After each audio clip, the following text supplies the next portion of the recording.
Jonny, the set-piece performance against Italy, it was an improvement, but I guess from your perspective you're going to look for more against France. Yeah, it was something we always look to improve on, but yeah, I think there was a lot of positives to take from the game. I think the front row, Foden, VP and Thistle did really well, and I think that comes with every time we do a unit session, there's always a certain edge there and guys are pushing against each other, but now when you look against France, it's going to be very tough, but no, a lot of positives to take against that strong Italian pack when you look at the names they've had in there. So like you say, there's positives, but a lot of improvements as well.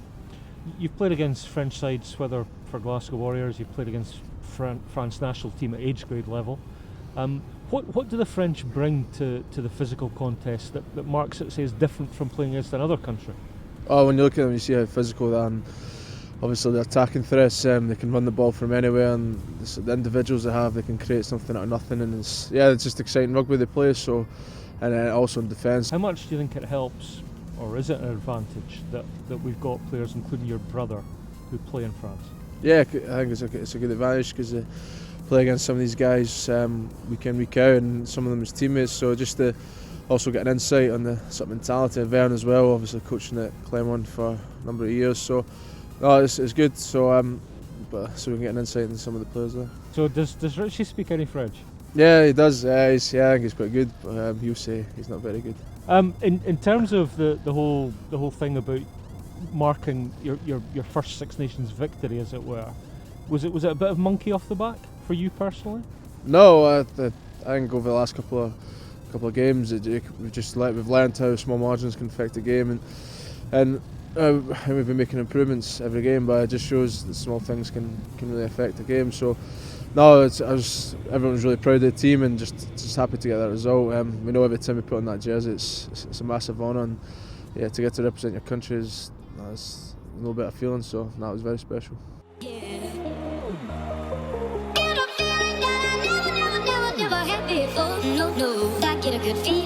Try scoring is obviously a very important element of your job. Yeah, certainly it's definitely one aspect. I think that naturally back three guys, especially wingers, will look to add to a team. It's you probably find yourself in positions more often than other guys in the field. The amount of work that you put in out with the formal training session on your extras. So one element of the extras would be your aerial skills. Talk us through how you set about that. What sort of drills you do within aerial combat? There's not a massive amount of drills really you replicate. I think it's more about getting the numbers up really and doing as many as possible. I think it's sort of a practice makes perfect really. Obviously that works in every element of the game, but certainly when it comes to to high ball stuff, you look at things like catching a lot of box kicks off your 9, and then you implement things like defenders and distractions in terms of coming into play when you're trying to take them. We use a thing called a turtle as well, which is kind of like a massive looking backpack basically. France coming up next. Good memories for you personally playing against France, both here at BT Murrayfield and over at Stade de France in the World Cup warm-up match back in September.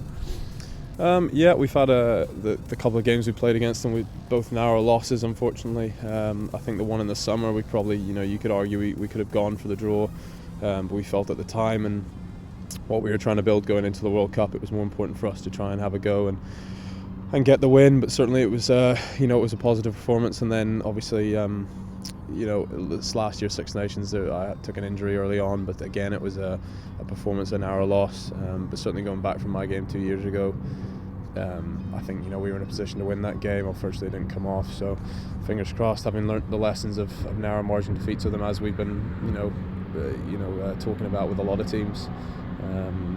If we can get over those narrow margins and start doing things consistently for the 80 minutes of the game, then fingers crossed we can turn that record around.